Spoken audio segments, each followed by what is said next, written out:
Do the panel feel Jeremy Clarkson should be prosecuted for his comments about strikers?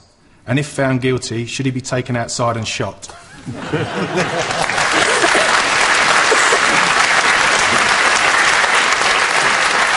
Deborah Meaden. Maybe we skip the prosecution bit and just take him outside and shoot him. Maybe that's...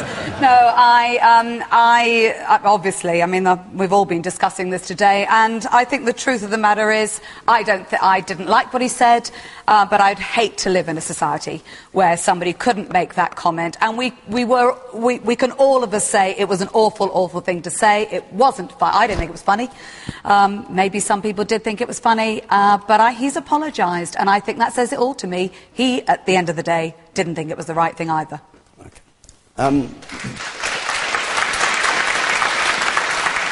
He didn't actually quite apologise, did he? He said if it upset people, he was sorry. If I caused any offence, I'm quite happy to apologise.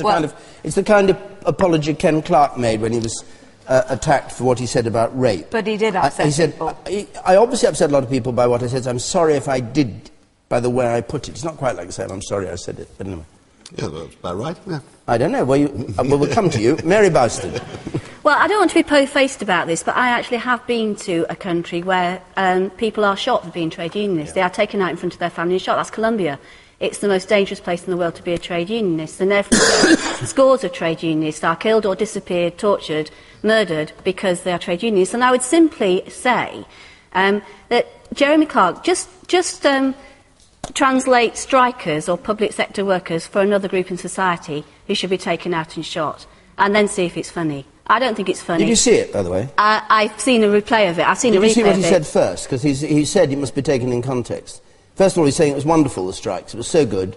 You could go to restaurants, there was nobody on the streets. Yeah. And then he said, this is the BBC. Got to be balanced. I've got to be balanced, so of course I'd take one out. Yeah, I know, and you know where his real sympathies lay. I mean, it was just unacceptable. And as I say, if you say it about any other group in society, then he wouldn't be saying, I'm sorry if I offended somebody. OK, you, sir, in the pink, in the yellow.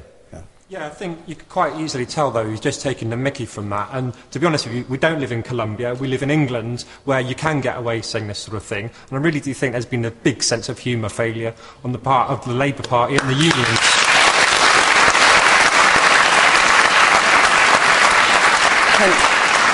Ken Clark. Well, it was a really bad taste joke, and you know, the questioner was more successful in making a joke of it, and it was pretty silly. I think the indignation is pretty mock. Myself, people being po-faced, saying this is quite appalling. I just, ought to have a slightly better sense of humour. Jeremy Clark does say Clarkson. outrageous... Oh, not Clark. Jeremy Clark. Jeremy Clarkson. My name's Clark, yeah. I mean, he makes a speciality of bad taste and outrageous remarks, but this was just too silly for words. He takes the biscuit, but all this po-faced going on about it is trying to ramp it up a bit, really. OK. The woman in there in red. I agree. My sister was on strike yesterday and I saw the programme and I found it quite funny. It's just a typical thing that Jeremy Clarkson would say, and I can't believe how outraged everyone is behaving. And your sister wasn't offended? She was, actually. But I wasn't. Chuka.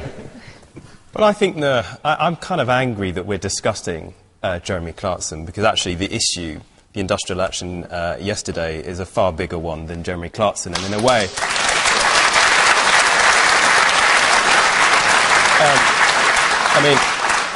in a way, this is what he likes. He likes us to be talking about his latest contribution to public life, and it is the latest in a series of, offensive, unpleasant things from what seems to me to be a fairly unpleasant individual.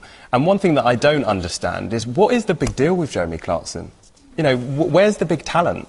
Could someone else not do what he does? I don't really see what he adds.